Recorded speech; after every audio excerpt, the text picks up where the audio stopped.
Imagine a life with no food, shelter, or love. Imagine being trapped behind a cage wall where you receive no attention or help. You don't even know why you're there. The only thing on your mind is, how will I live to see tomorrow? Picture being pushed to your physical and psychological limits, with no one caring how you feel or what concerns you. No hero is coming for you. And now comes the worst part. Imagine being able to tell no one how you feel or what you think, because you're an animal. Animals have rights too. According to Answers.com, over 65 billion animals are abused, used, or killed for food every year. 6 to 8 million of those being cats or dogs. Every time I hear my mother talking about how she feels sorry for someone or a child or another person, because she sees those commercials on TV that display all those little children and how they're starving to death, but she never seems to care about the ones that show animals and how they're starving to death and how they have mange and they're in the mud and they're in cages. She says the same thing to me. They didn't ask to be born. I think the same thing can be applied towards animals. They didn't ask to be born.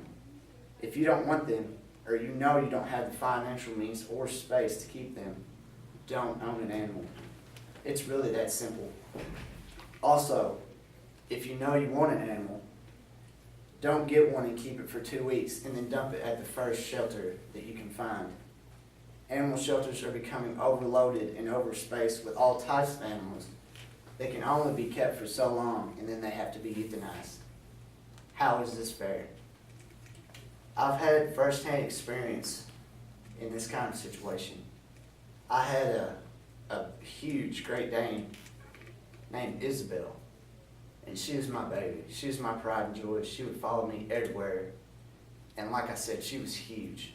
I'm about 5'10", 170 pounds, and she could put her 2 front paws on my shoulders and look me face to face, and she would dance with me.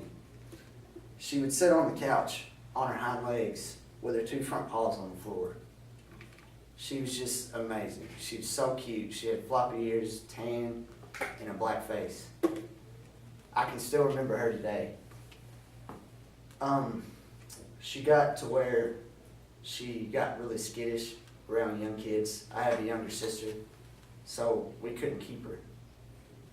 But I didn't want her to just be put down or given to an animal shelter that would just put her down in a week. So we went through all the trouble of finding an animal shelter in Paducah that wouldn't euthanize her and that would keep her and take care of her. And then, so they came and got her, they came and took her away.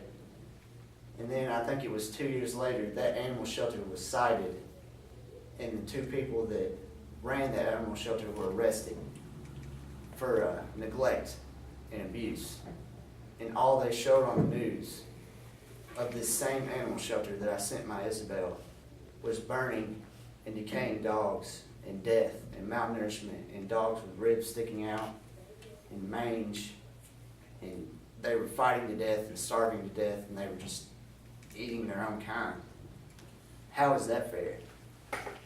I'll never get to know what happened to my Isabel. I can only imagine what happened to her. Did she somehow escape? Did she somehow get free? I can only hope. What I wish you would take out of this speech is not only the animal have rights too, but they deserve love and care, and they'll be your best friends. I know I loved Isabel, and I know she loved me too.